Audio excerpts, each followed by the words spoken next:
I've been out of things to say for about 20 minutes, man, honestly. Could be an angel, I could be a shooting star. I can keep you up all night, whispers in the dark. Time and time, give me love, foot on the gas and we can take it far.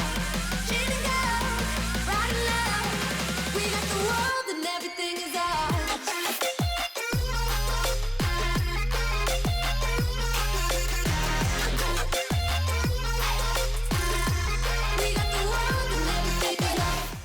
Drop timings for the week. Once again, this week, drop timings do matter. He does rotate around the arena, so when you drop, it will change where he is in his rotation. There's no global cooldowns to really worry about, so you're just worrying about his rotation. And I found personally that you want to drop almost immediately. I ran up to Aether Vents and stopped right before I hit them, and then I would pop potions and then jump.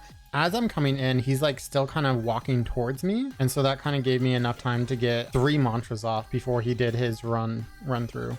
Oh, okay. That's interesting. Get a little more damage up front. Yeah, that makes sense. Have your Karma Breaker ready so you can hit him after the boot. Yeah, exactly. Builds for the week. So the build I used for the week was 6 Callous, 6 Cunning, 6 Overpower, 6 Predator, 6 Rage, 3 Berserker, and 3 Discipline. This was with the Shroud unique effect, and so the goal was to get under 20% HP as soon as possible. It's a little bit weird to have Predator in a Shroud build, as you lose that Predator when you take damage intentionally.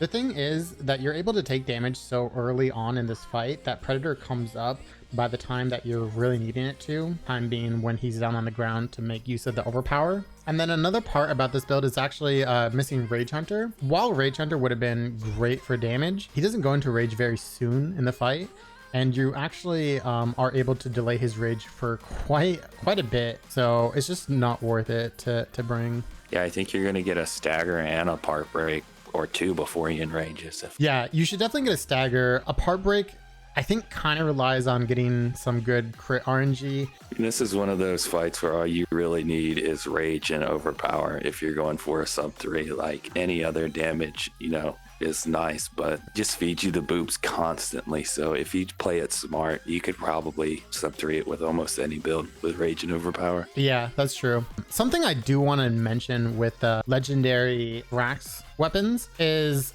I see a lot of people make this mistake. They use the legendary unique ability to either like gap close or do whatever during the fight. And I've found that almost every single time that I use the legendary ability while I'm already fighting the behemoth in solos, he will go heal. And so it's okay to use while you're like entering the arena, but once you're already in the arena, do not use the legendary ability. It's not worth it. Lanterns for the week. I think Hanger Lantern is an easy choice this week. I personally used it, and I think it's great for a couple different reasons. One, of course, it keeps Stixings away, which is always a useful benefit, not having to deal with the doggos at all. Being able to get a frost proc on Shrike so that he stays down in overpower state. And then the last useful thing for Pangar is its damage. Its damage excels any other lantern. I mean, how can you not love Pangar? Especially with Aether Drive Tonics working now. Especially when using it with Catalyst. Pangar Lantern, I think, is an easy choice for those 3 reasons. You can't really go wrong with Pangar. Potions for the week. Once again, with Aether Drive Tonic being fixed, it's going to be Aether Drive, Blitz, and Frenzy. Stagger Tonic, I think, is okay, but you're going to already get a stagger before his Rage pretty easily, and even possibly a second stagger pretty easily as well. So not much reason to bring Stagger Tonic. Pylon, I think, could also be okay. If you could trap Shrike in the corner, a pylon might be for like top time. But other than that, I mean, he moves around so much that he's not going to be in the pylon unless you trap him right in the perfect spot. The last thing that you could bring instead of Aether Drive is grenades. I think it's okay to bring grenades. Especially if you're going for like top 100 and you want to, get more runs, more consistency. The grenade will give you consistency where you can practice your part focus for the top 100 runs. Yeah, if you're getting like really close to a really good time, but you're just trading a boop here or there, just bring grenades. It's not going to be a humongous damage loss. You might lose I would say maybe 5-10 seconds maximum. And then mods for the week. I think this would actually be one of those weeks for groups where rather than Cyclonic, you would take Echo. Is that true? Yeah, it's possible. It's like 3 part breaks. If you're going for like top time or top 5 time, like 20 seconds, then yeah. Viable weapons for the week. I'd say they're all pretty viable. Yeah, I would agree. I think this week every single weapon is viable. To go down the list, Aether Strikers is obviously viable. I think it's probably the best weapon to actually use this week. For sure. Just with their mobility, it's really nice to catch up on him after he boops.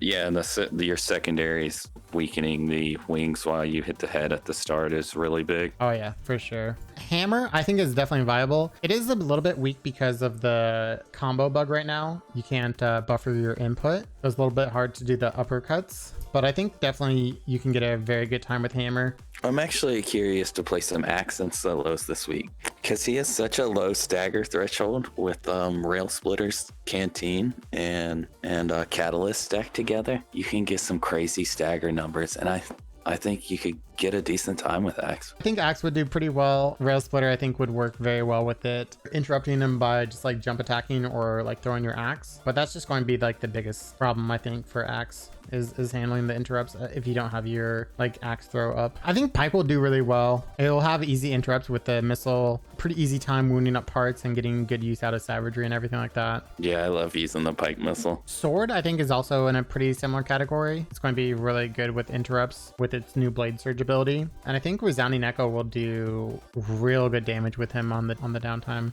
It'll definitely have really easy interrupts. Interrupts on Sword are its best feature in my mind. Chainblade, I think, is possibly the second best weapon this week, actually. I'd agree with that over Hammer, especially with the uppercut bug. But Chainblade just has everything this week. It gets to use Hellion Blades. It gets easy interrupts. You can easily chase after the interrupt. Repeaters, I think, will probably struggle the most this week. Yeah, since you only have 3 grenades, it'll be rough. Yeah, you're going to have to cut the fight down to 3 interrupts. It should be able to get a decent time if you can just deal with only getting 3 interrupts. Yeah, killing him within 3 interrupts is going to be the most limiting factor. I think with that being said, I think they'll be the one that struggles the most this week. Agreed. It's just such a boop heavy fight. Mistakes in your run or improvements you're looking to make. In my run in particular, I think the biggest improvement I would look to make if I was to run it again would be part focus. You can see where I messed up my part focus. On the second boop, I get all 3 part breaks at the exact same time, which is really, really bad. Not only does it kind of like push him away from me, so I miss a heavy combo, but it doesn't really do a lot for my stagger duration to be just getting them back to back to back. Gives a lot of overpower time lost. Other than that, I think the run I did was pretty darn clean. I haven't ran yet this week, but I just see like timing the part breaks, especially in groups, is going to be what I'll need to improve on throughout the week. Because if you do it too early, he just eats it. And I just think the timing is going to be the most important part, because his parts are easy to break. If you break it too early and he's still in a down duration, he doesn't react to it at all. And if you break it too late, you're going to lose time on him getting up and doing attacks and stuff like that. I want to say another thing that people are going to want to improve this week is landing interrupts. If you miss any interrupt, that's going to be a huge negative. And then I'd say positioning on the wall too during the interrupts, like cutting his flight time as short as possible, so you don't have to close the distance as far. Every second counts. Yeah, not having to chase after the boop will be huge as well. Strategy inside the arena. This week is one of those weeks where pretty much the entire fight is going to be laid out for you before you even enter the arena. So once you land, you're going to be wanting to get up your mantras, get up your attacks, and then as he runs through you to get his boop attack ready, you want to actually tank that hit to get below the 20% and then land the boop right after on his glide. And then once he's down from the boop, this is where you're going to be pumping in a majority of your damage. You're going to want to just go through your combos, get as much damage as you possibly can. You're looking for a stagger as he's getting up from this interrupt, and then possibly a part break off of that stagger as well before he even enrages once. Once he does enrage, you want to move to his front side and get an interrupt as he's flying away, and then chase once again and rinse and repeat. Go do your damage on him on his interrupt, do as much damage as possible, and once again you're looking for part breaks, and hopefully he should die off of this interrupt. If not, if he gets up, he should go for another interrupt, which you should land and you should kill him shortly after. And that's pretty much the entire fight. Yeah, I'd say that's spot on. And just to expand on, for like top 100 groups, I think a big thing to focus on is just not chasing Shrike, especially when he enrages and flies away. You know, you really just want to keep your calm and stay together with your group because he'll fly back for the interrupt. Like he will come back to you. The parts you're looking to break too are his head and both of his wings. His wings are super fragile, so they snap very quickly. Top times for the week. So right now for solo boards, the top one spot is Heltrix with 45 seconds. Looking at his run, I think he could have gotten like a 42, 43 maybe. I think realistically, someone will probably get like a 44. I think Heltrix time will stick, but it's definitely it's beatable. But I think it'll stick. Top 5 solos right now is 50 seconds. I think top 5 is probably going to be looking like 48, 47 maybe.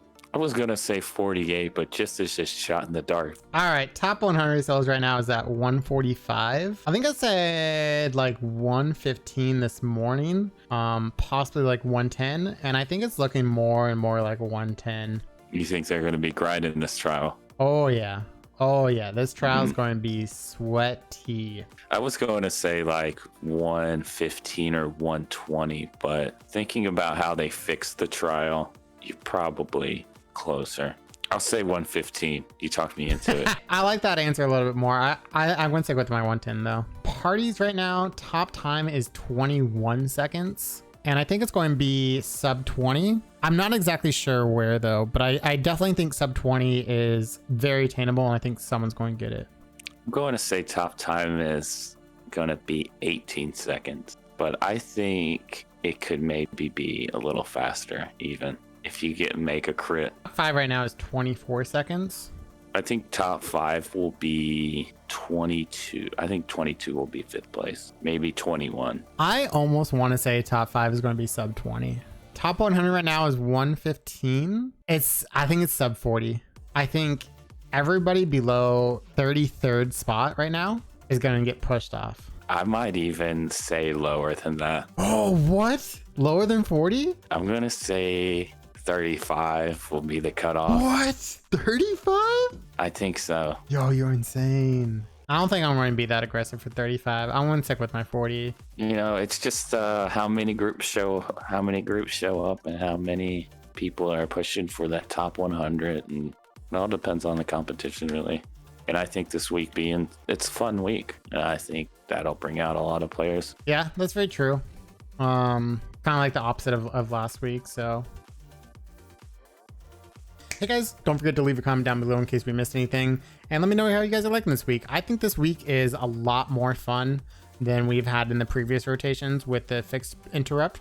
It feels a lot more smooth, a lot better, and I'm really enjoying this week. It's actually turned out to be one of my favorite weeks of trials. Also, if you like the content, think about subscribing. We just hit 1,000 subscribers, so thank you guys so much for your love and support. It really means a lot to me. Really appreciate it. Without you guys, we wouldn't have hit Dauntless partner, which also means we have our own flare. If you guys would like my flare, go ahead and join the Discord in the description, and we'll give you guys that flare. Thank you guys so much. See you guys next week.